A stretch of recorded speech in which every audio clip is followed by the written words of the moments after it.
పులివెందుల నియోజకవర్గంలో పిల్ల కాలువలను వెంటనే పూర్తి చేయాలి.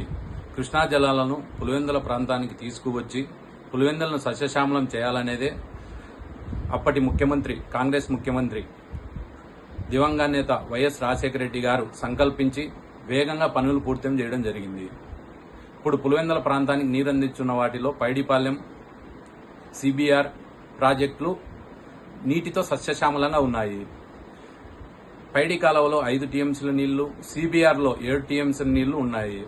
ఈ టీఎంసీలలోని నీళ్లు ప్రధాన వాగులకు, వంకలకు, చెరువులకు మాత్రమే వెళ్తున్నాయి. పిల్ల కాలువలు పూర్తి చేస్తే పిల్ల కాలువలకు పోయి రైతులు వర్షం మీద ఆధారపడకుండా ఈ కాలువలో నీళ్లతో రైతాంగం బాగుపడుతుంది, పంట చేతికి వస్తుంది. అదేవిధంగా పిల్ల కాలువలు పూర్తి కాకపోవడంతో రైతులు ఎప్పుడు వర్షం పడుతుందా అని ఎదురుచూసే దుస్థితికి వచ్చింది.